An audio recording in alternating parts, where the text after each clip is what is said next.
Assalamu alaikum everyone. Walaikum assalam. As I walked into the room, actually, I heard people discussing respect, which is amazing how things work out because it's a perfect segue to what we're going to be discussing today.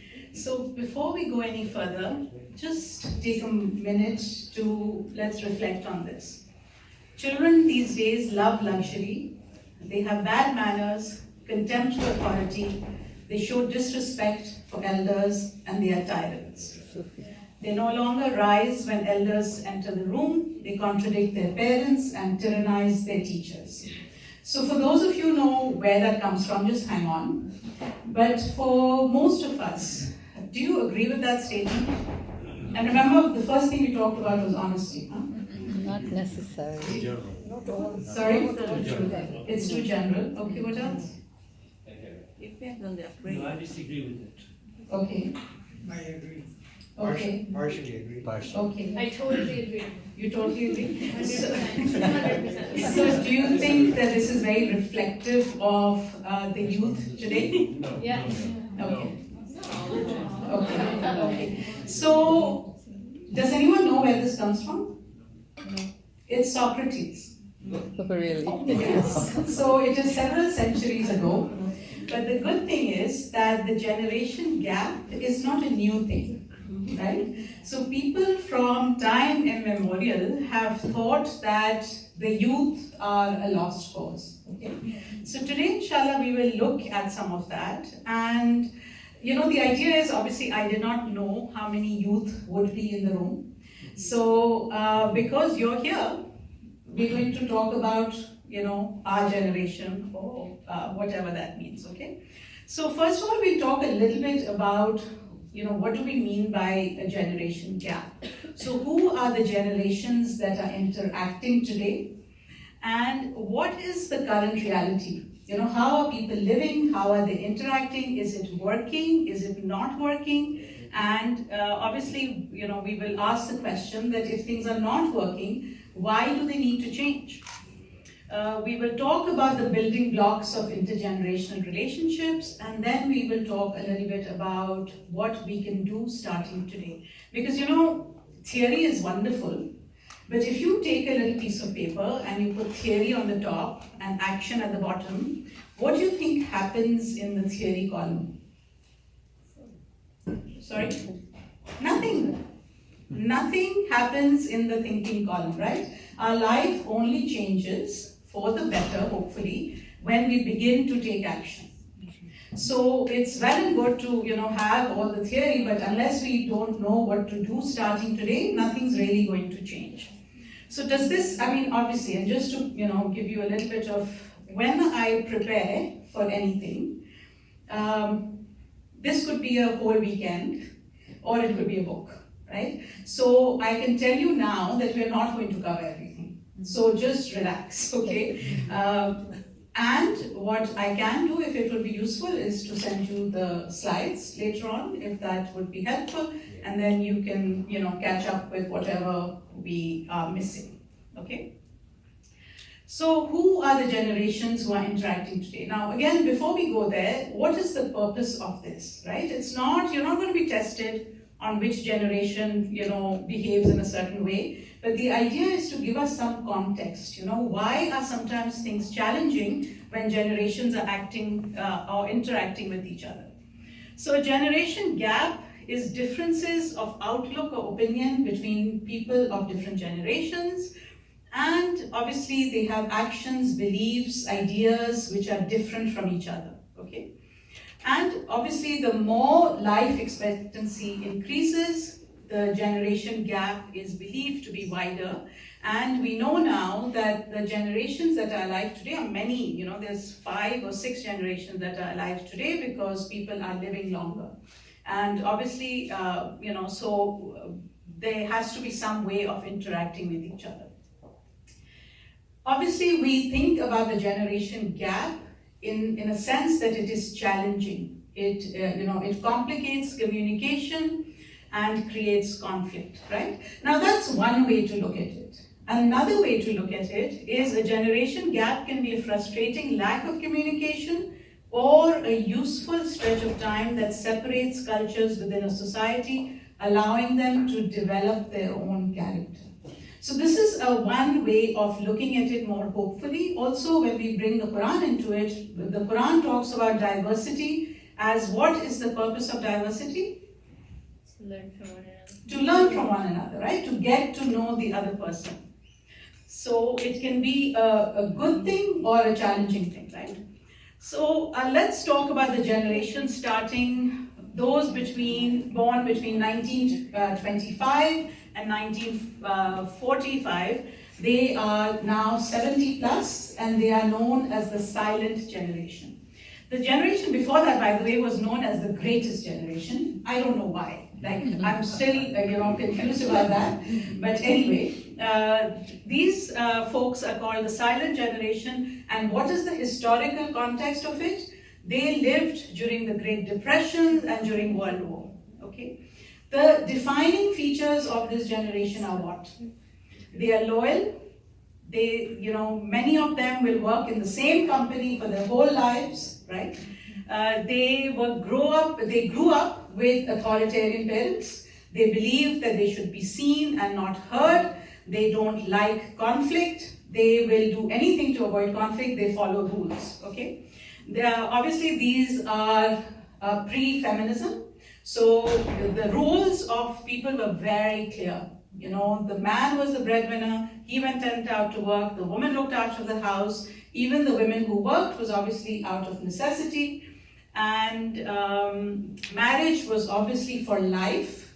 Looking at divorce was, I don't know, those of us who are, anyway, some of our parents were told, mothers especially, that when you leave this house, your janaza will leave your husband's house. Has anyone heard that before? Yes. Right. So they believed they would do whatever it took to make their marriage work because there was no option, right? It was as simple as that. So they have a strong sense of values and near absolute truths. These folks, and there might be some in this room, don't believe in gray areas. It's either right or wrong, okay? They're obviously self-disciplined now. The baby boomers are the ones born to these folks. They are now between 51 and 69 years old. The historical context is what? Post-war baby boom, right? One of the largest generations in history. They've only been recently overtaken by the millennials, who we shall talk about in a bit. Baby boomers are competitive by nature. Right? They want to have it all. There were two basic subsets of the baby boomers, right? In the older baby boomers were the 60s and 70s hippie generation, free sex for the first time. This is where birth control became widely available. They were the first generation to adopt a label for themselves. The silent generation is now only in hindsight called the silent generation, but the baby boomers, right from the get-go, they had a name. They had a generational identity, okay? They have strong work ethics, they're independent, very team-oriented, very family-oriented, right? So the later baby boomers, who are what we call the yuppies, right? We've all heard the term, young urban professionals. They are the career climbers. They are pretty self-righteous and self-centered. Okay, this is again not me, but this is obviously most labels given to generations are negative. Okay, so take it with a grain of salt. They are the first ones to start buying things on credit. Okay. Women begin working outside the home, TV comes in, so you see how society is changing around them. They were the first divorce generation. So first time divorce is becoming more acceptable. It is not the end of the world. They are also the first generation to consider that there is life after retirement. So in other words, they want to work hard, save, and then enjoy life, because obviously they have now a larger life expectancy, right?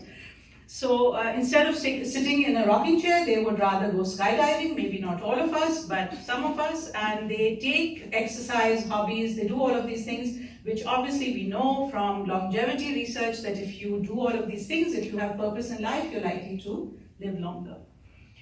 Then we have Generation X, born between 65 and 80. They are now 36 to 50 years old. They are, remember now, women have started working outside where? In the baby boomer generation. So these are the first generation which are called the latchkey kids. Have you heard that term before? Yeah. Latchkey kids means that when they come home for the first time in history, mother's not there. So what does that happen? Obviously they become independent, self-reliant, they have to look after themselves, okay? They have a pessimistic view of retirement, and they value freedom and responsibility in the workplace.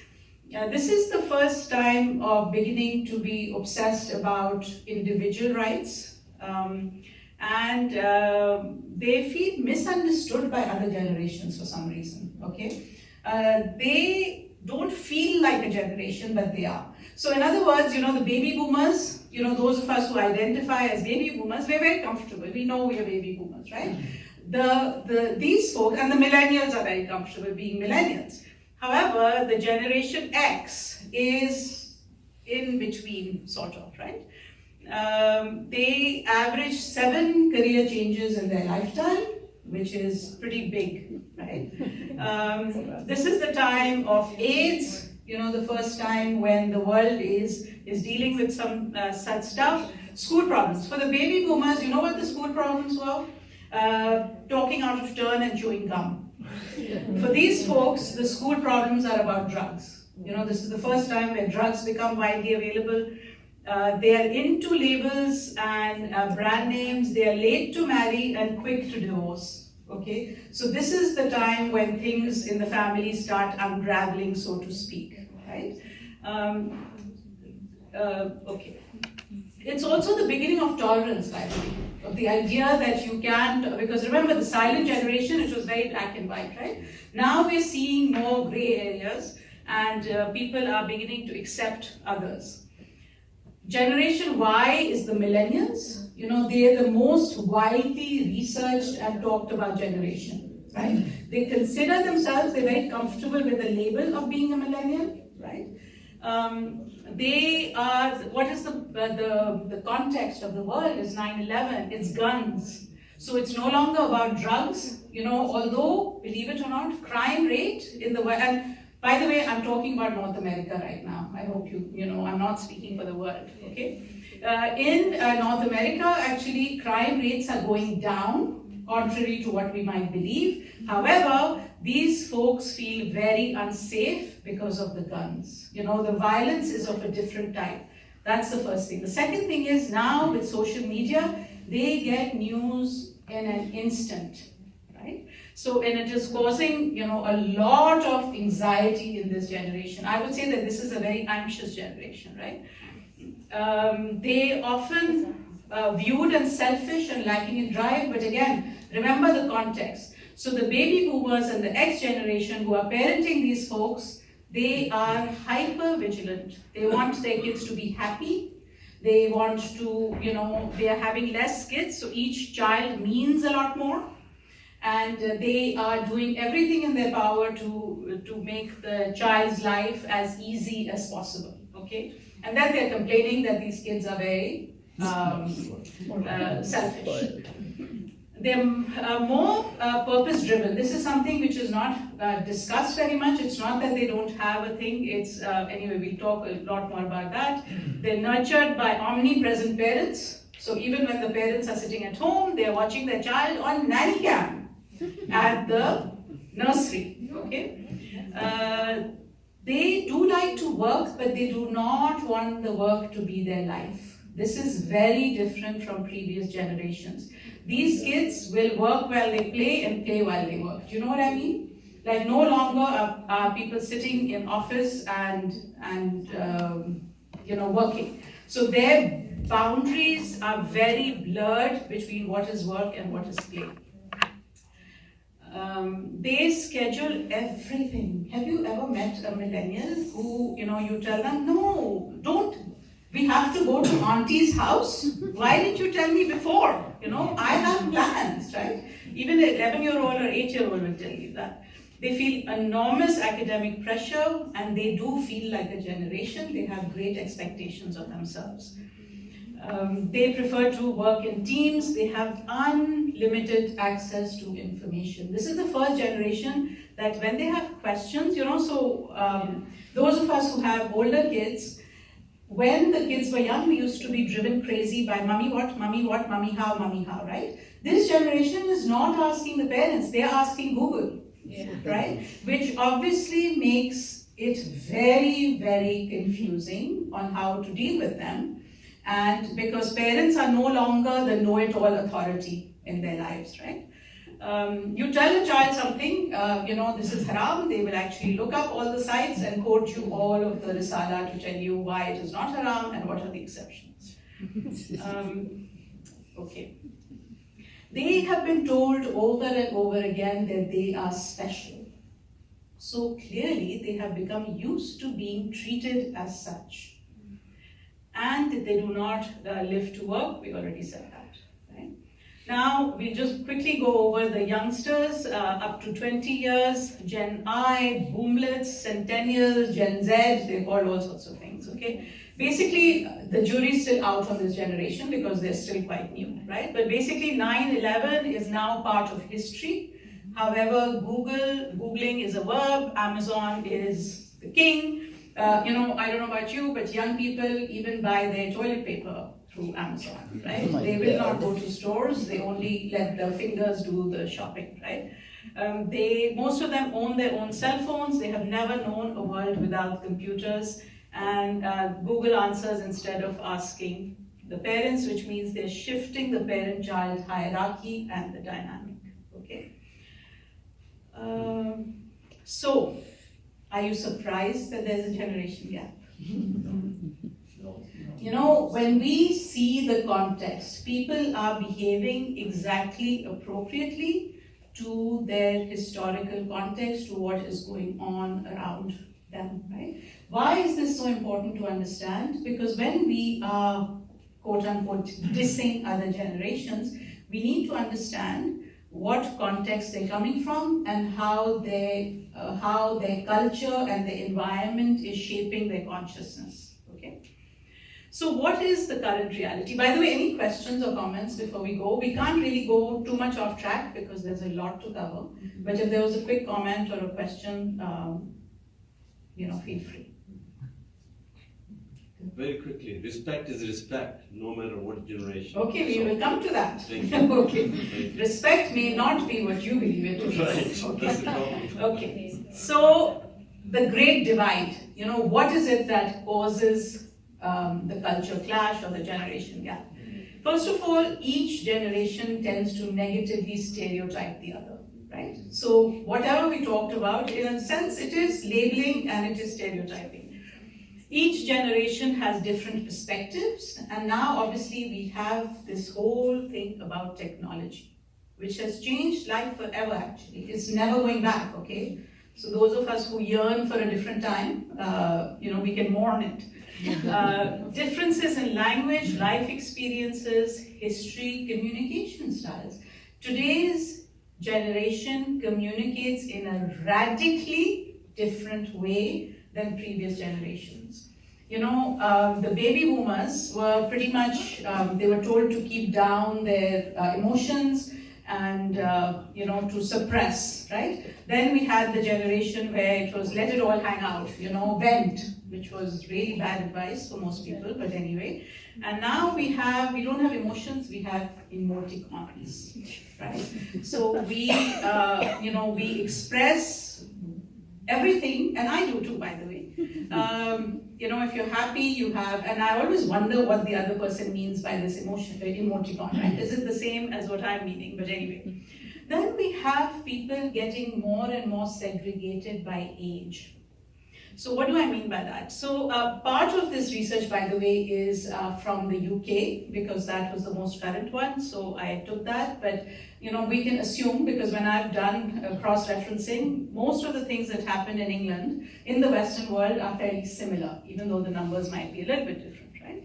So there's evidence that our society is becoming increasingly segregated. Just 5% of people living in the same neighborhood as someone under 18 are over 65, compared with 15% in 1991. What does this mean? That, I don't know, those of us who are, like downtown, for example, right? If somebody is living downtown, they're likely to be of a certain age, and the entire building, it will be representative by the same generation, right? They won't have grannies living around the corner, for example, right? In New York, it's definitely the same. Entire neighborhoods are either young and upcoming, or middle-aged, or the baby boomers, or the older generation, right? It's extremely segregated by age. We obviously talked about generational consciousness. So the idea is that there are differences in the way we work, in the way we spend, in the way we learn, in the way we communicate to each other, in the way we socialize, and in our relationship with faith. Which again, people assume that everyone means the same thing. When they say relationship with God, we assume we mean the same thing. When we mean respect, but it turns out that it is not the same, right? Now again, millennials, we've really given them a bad rap. But if you look at all, the basic difference is what? Millennials want to change the world. They really do. They are fed up of oppression. They want things to be different. So all of these social activist movements, right? Me Too, campus free speech, trans rights, marriage equality, Black Lives Matter, all of these are started by who? They're all started by millennials. And it is a pursuit of justice and fairness that they're doing this for, right? Now, the problem though is that people of our generation, which is, maybe baby boomers, Generation X, the problem is what? That we also want to do, we also want justice, but we say very silly things which offend the millennials.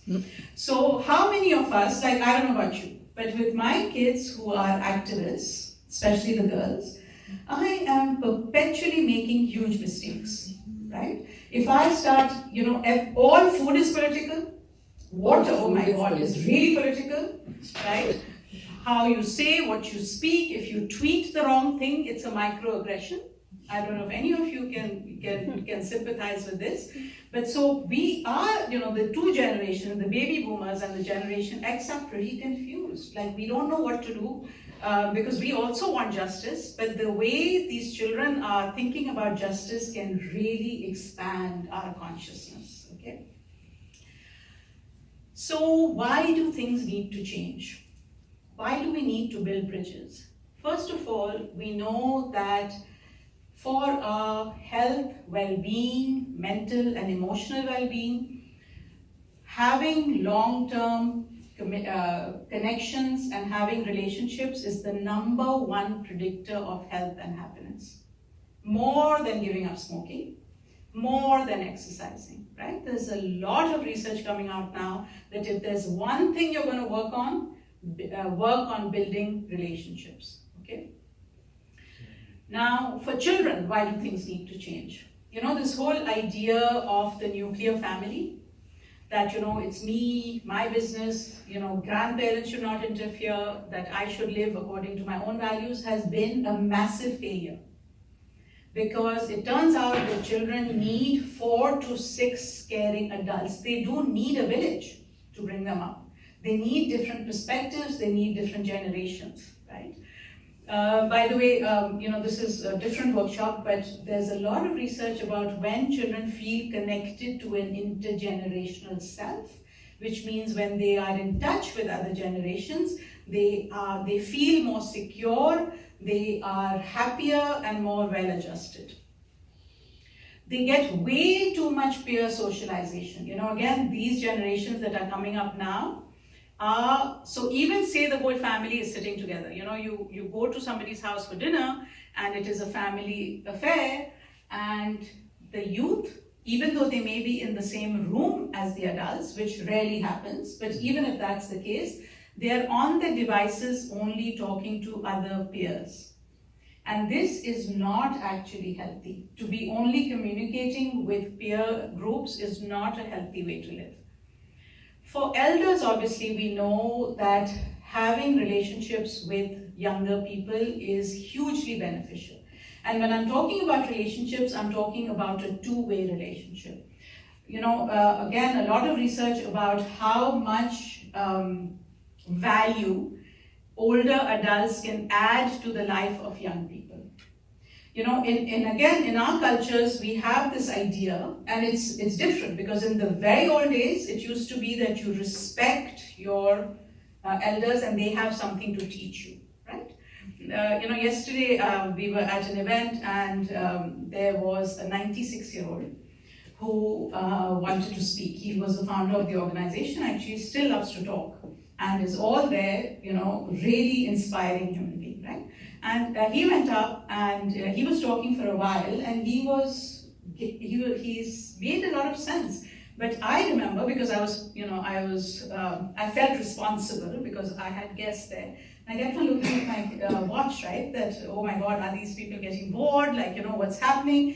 And I realized that, this is I know when I go to other parts of the world, like in Pakistan, for example, the way you respect an elder, the way you respect teachers, right?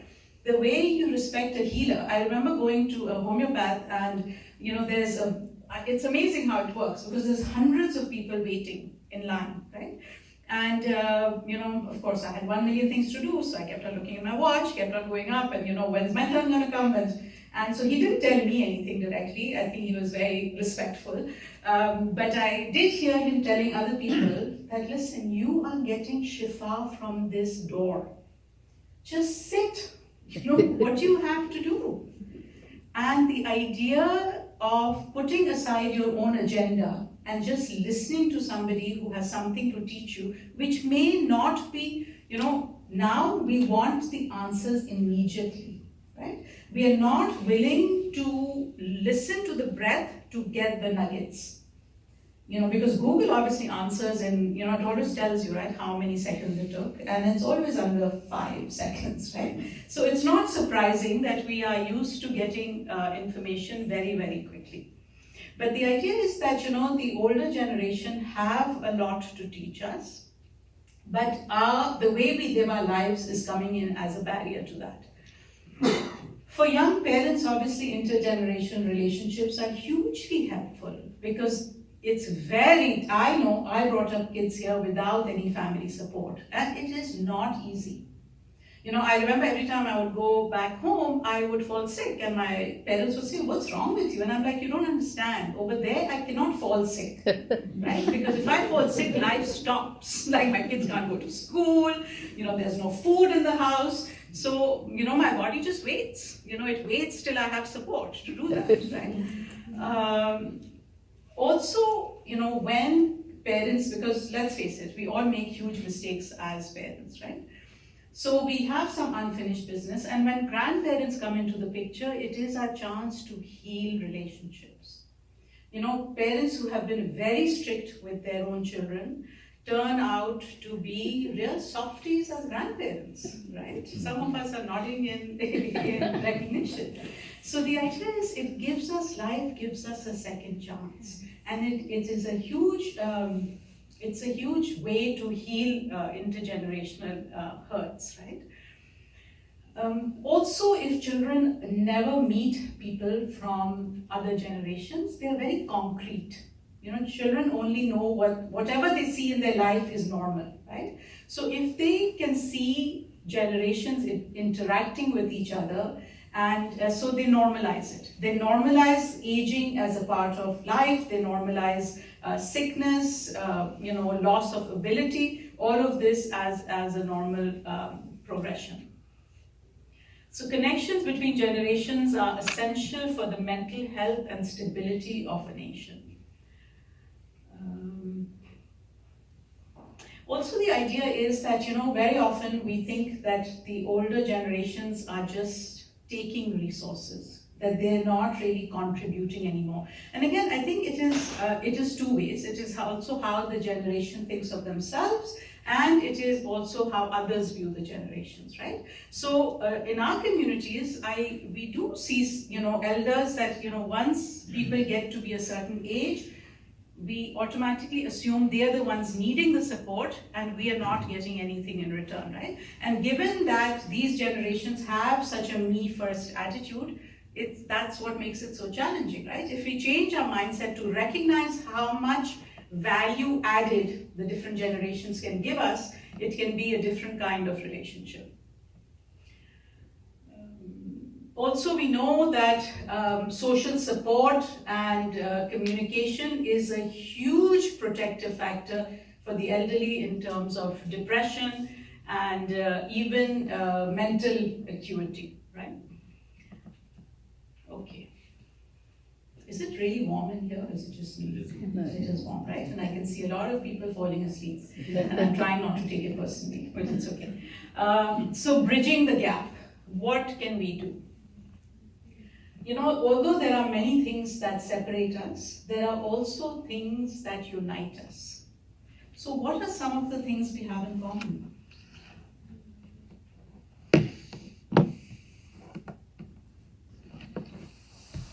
Anyone? Well, hopes and aspirations, Okay. and warmth of supportive relationships Mhm. and good health, those are common regardless of age. Okay. Yes, so all of us want to connect to other human beings, right? We may want to connect in different ways, but the desire to have relationships is actually the same. We all want health, we want to learn new things, and we want independence as long as possible, right? Independence in the sense of being able to manage for ourselves. We also, by the way, feel equally overwhelmed by technology. Many older people don't recognize that the young people have a very complicated relationship with technology. Obviously, this is an area of personal research. I do read and speak a lot about this. The idea that most young people, they wish they could get rid of their phones. It's like an addiction, but they don't know what to do. Because it's literally, they're tied to it. But, so again, that's all I will say right now. Obviously, we know that loneliness is a big thing in older people. However, those between 21 and 35 are the second loneliest people. Did you know that? Why do you think that's the case? Technology. Technology is definitely one part of it. What else? Career-oriented, just working. Career-oriented. Young children could play a part, but a lot of the 21 to 35 are also not married or not children, right? That's why they're so lonely. They don't even have families. But yes, it is this drive to achieve because they feel a lot of pressure. And who's putting the pressure, by the way? Themselves. The parents. No, themselves. So I think Also, there's Marzia, not enough time. no, sorry, go ahead. So, no, there is not enough time in their career to spend time in building relationship. That is one of the big issues I find. They're too busy. Okay. What I was going to say basically is majority of those children grew up as latchkey children. Mm-hmm. And they did not receive love as they enter the house every day. Automatically assume that if you're a latchkey kid, there was no love. Correct. Right? Those are two different things.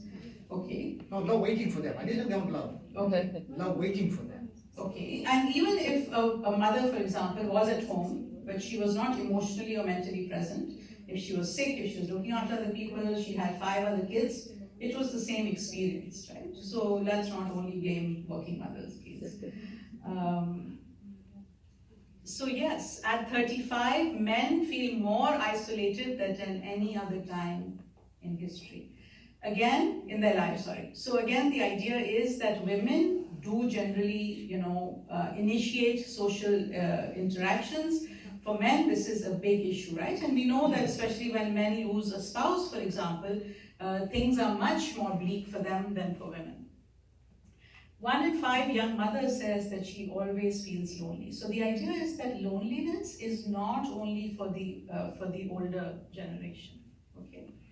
However, the nature of loneliness is different, and the reason why they're lonely is different, right? So the idea is that there is a need to connect for everyone. Loneliness actually has become a public health challenge, because we know that if you're not, I always tell people, right, that you were not created to live on your own. And this is my big issue with young people, choosing to live away from home. And it's not a question of being modern or not modern. I mean, kids go away for university, that's absolutely okay, right? And I'm talking about my own values. The issue is that when they continue to stay alone and live alone in a society where they don't have any connections, it is very difficult then to change that mindset and then to become family oriented. Because you're not accountable to anyone. You do what you want when you want, right? So what unites us? Culture, you think? Yes or no? It could be both, because remember, our children identify as what? Sorry? As Canadian, more than anything else, right? Even if we don't, if we identify as quote unquote from back home, our children's first identity is that of a Canadian. Values, do values unite us? Sometimes. We cannot assume that our children have the same values. Many of those values are different. But here's the thing, that they may not all be negative. We assume that because they're different, they're negative, right? And faith. Does faith unite us? Yes. Sometimes. If I was to tell you that the young people in our community, and I don't mean our community here, I mean our community as a worldwide thing, is going through a crisis of faith. Many parents are not aware that their children are atheists. They come from the most practicing backgrounds, right? You cannot assume all of this, right? We need to have conversations about it, and that's a whole different workshop on how to do that, okay?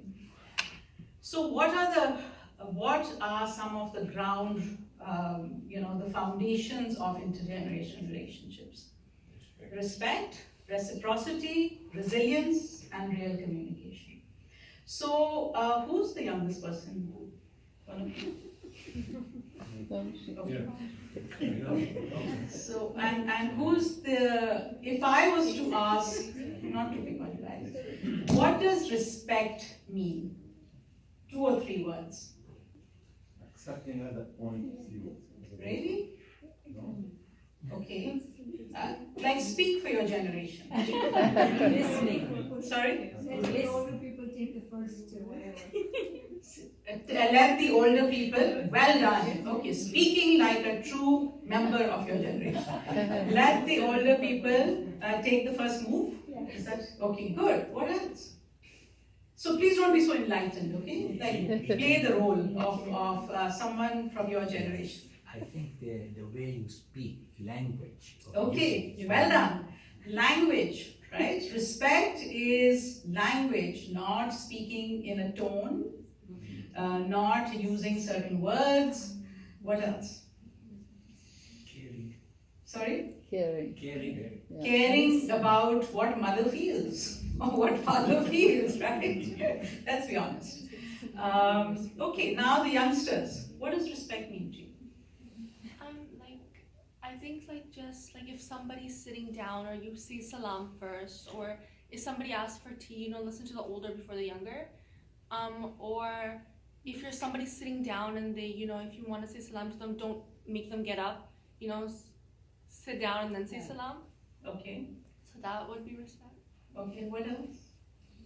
Respect means sincerity, listening, actually caring. Okay. Giving a seat on the bus. Seat on the bus. Okay, good. So I actually did this little survey. I asked people from different generations what respect means to you. Okay. And the answers I got back were very, very telling. And again, we don't have time to go into all of them. But in essence, respect for older people means listen to me. Obey, respect your parents. Don't speak up in front of us. Am I on the right track? Okay, good.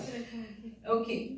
Now, do you think respect means the same thing? So when you tell your 21-year-old, be respectful. But I am being respectful. You're the one not being respectful, right? What does respect mean to young people? So you're going to speak for the whole generation. What does respect mean to you guys? Sincerity, caring. Okay. Don't meddle in my generation. Sorry? Don't meddle in my stuff. Don't meddle in my stuff. Have boundaries. Oh, privacy. Privacy, yes. Right? What else do your young people tell you? Knock on the door before you enter my room. Knock on the door when you enter my room. Boundaries again, right? Don't mess with my space. Sorry? Too many questions. Too many questions. Privacy again. What else? That's not respect. Respect is Go ahead. Ability to make independent decisions. Okay, without good. Consultation. My life, let me decide about my own life, right? So again, for the older people, some of the ways in which I would gauge respect is by tone of voice, volume of voice, choice of words, facial expression, and body language. It's all about how you are communicating to me that I'm superior to you, putting it in a very different way, right? So again, use of language, tone. This was lovely. I got this on Facebook. Adab pehle karina hai mohabbat ke kareeno mein. Means if you love someone, you have to first respect them.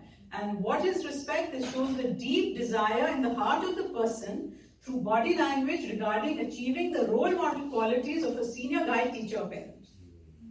This was like, I thought, bang on, for what respect means to the other to the older generation. Go ahead. But that's what I said, right? Like respect is caring, respect is sincerity, Mm-hmm. right? But I identify when you say that, well, like get out of my space and like let me make I see that as this generation put. Okay, but you are wise beyond your years. Yeah. Okay. So, learning to respect people's wishes. Yeah. This is what older people say, right? If you respect me, means you'll do what I say. It's as simple as that. Okay. Now, what does respect mean to younger people?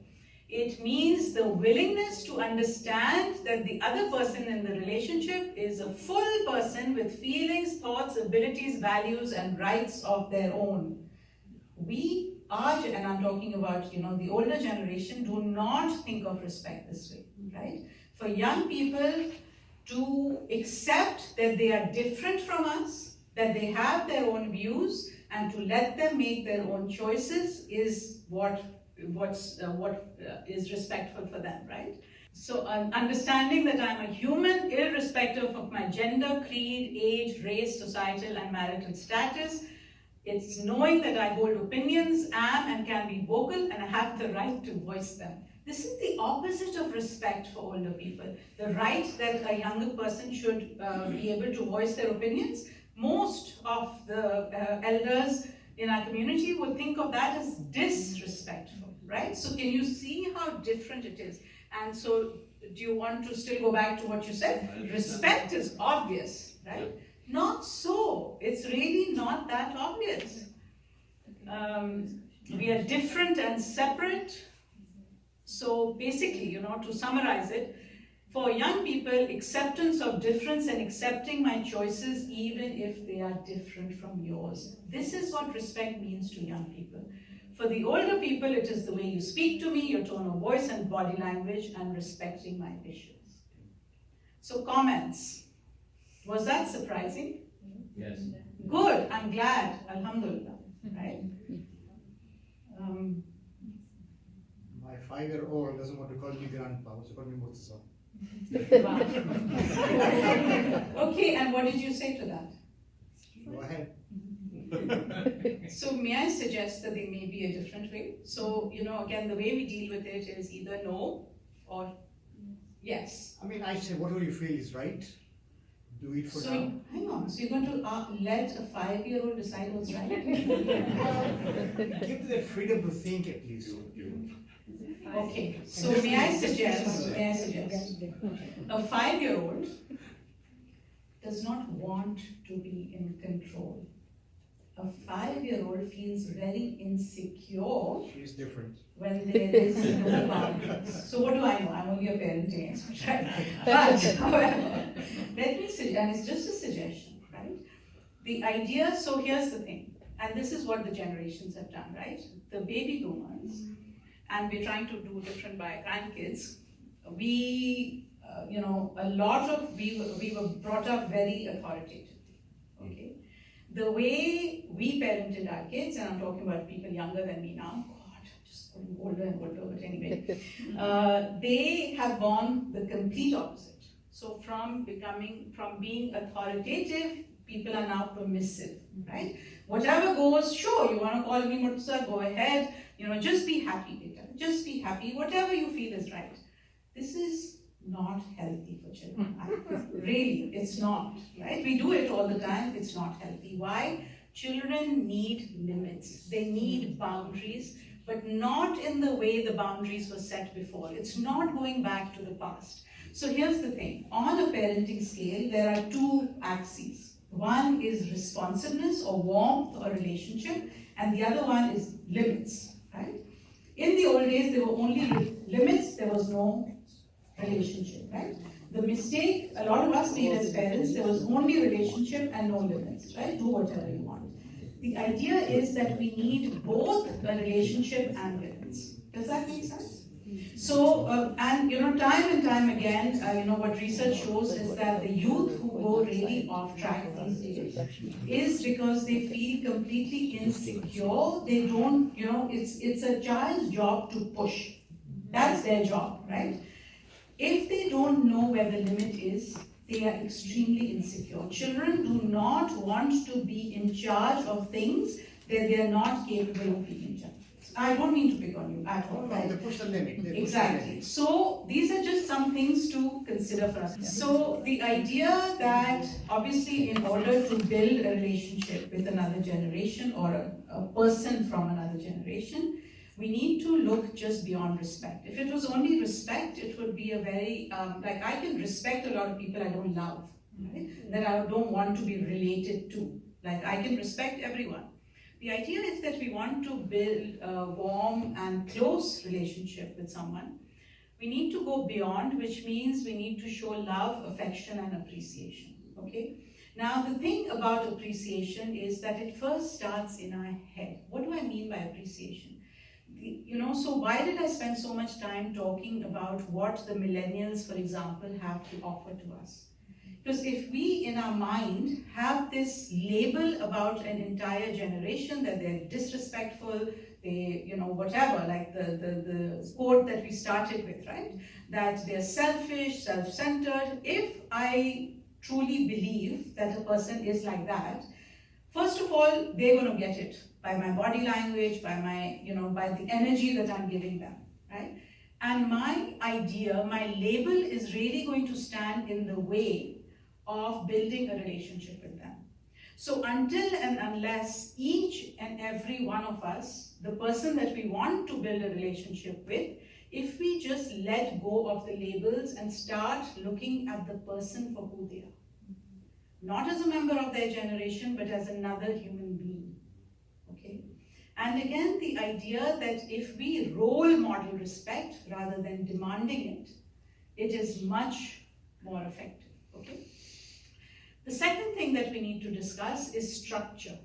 What do I mean by that? So as adults, as leaders in our family, it is up to us to set up structures and rituals and traditions which will facilitate intergenerational relationships, that will facilitate bonding as a family. And a very small but very important example of that is, a lot of times when our children, for example, grow older and they leave home, they have their own families or they're living on their own, what is the expectation of how much we will meet.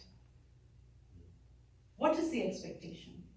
Have you ever sat and discussed what the expectation is?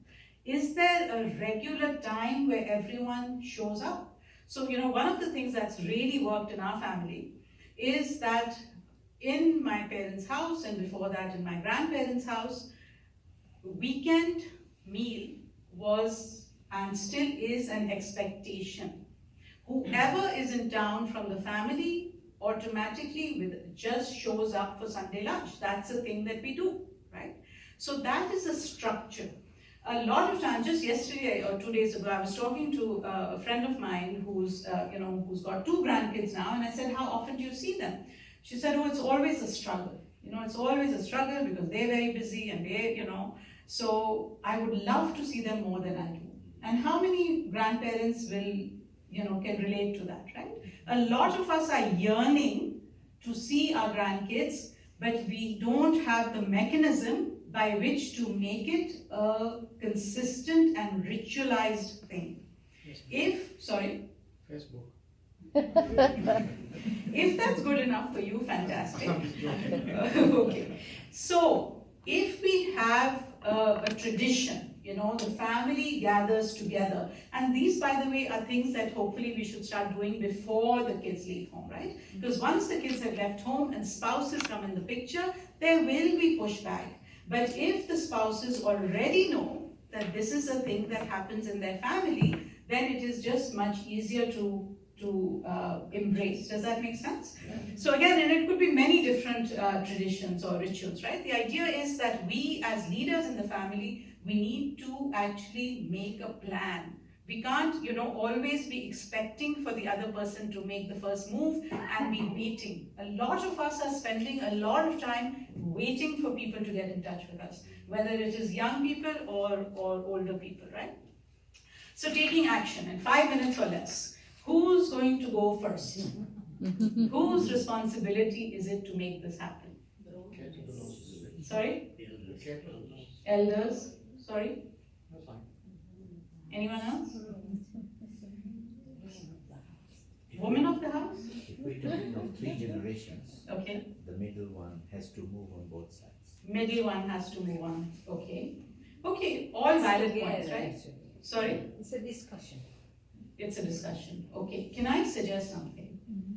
That whether you are an older person or a younger person, instead of waiting for somebody else to fulfill their responsibility, change the conversation in your head. Ask yourself, what can you do today to build a relationship with a member of the other generation? Because here's the thing, and again, this is a very community-oriented thing, right? The community should have programs, the family should do this, the mother should do this, the father should do this. Look in the mirror. We can be spending our entire lives waiting for somebody else to make the first move. So whoever is here, it's your responsibility, okay? Start with appreciation, talk to each other instead of about each other. How often do we complain about mother-in-laws, daughter-in-laws, sister-in-laws, husbands, children today, right? The youth today. When we go into these conversations, the issue is that those things settle in our head and they become labels which we cannot go beyond. So recognize how you are looking and talking about another generation and be aware of that. Build rituals and traditions of connection and teach and learn. So again, the community does have a role to play in it. Right now, again, our community is following the lead of what is happening around, which is that programming tends to be segregated. We have seniors programs, we have youth programs, we have mothers programs, right? There are things that we can do together. Some of them eating together. Why do we need to only eat amongst our own peer group? Telling stories, learning skills, reading, establishing phone pals, talking about ethnic heritage, planting seeds, gardening, the list is endless. Once we come together and decide that this is something that we need to take seriously and what can we do about it, the ideas will come, right? And that's it. Right on time. So we have 2 minutes if people want to. So what are your main takeaways? So Sumaya and I were talking, we were discussing this, and we're of the exact same generation. And Are you all millennials, by the way? we're There's a millennials. huge difference between We're millennials, but there's a big difference between us, Okay. right? Like I identified with the generation above me, right? And she identified with the millennial generation according to your description. Okay. But then I noticed that we have completely different life situations, Of course. right? And how does the generational breakdown work with life situations? Okay. Because I identify, yeah, I get it that like I used to think Okay, like got that it. a lot. Now I'm in a Okay. completely Yes. different So generation. here's the thing. Again, like I said right at the beginning, these are stereotypes and they're mostly negative stereotypes, right? The idea, what is the purpose of it again? Is to learn, to understand the context in which people are relating to each other, right? Does it mean every single person will follow the stereotype? Definitely not. At the end of the day, we need to deal with each other as humans. And the relationship skills for dealing with human beings are the same regardless of where you're coming from. So yes, circumstances, family issues, trauma, all of these things impact, right?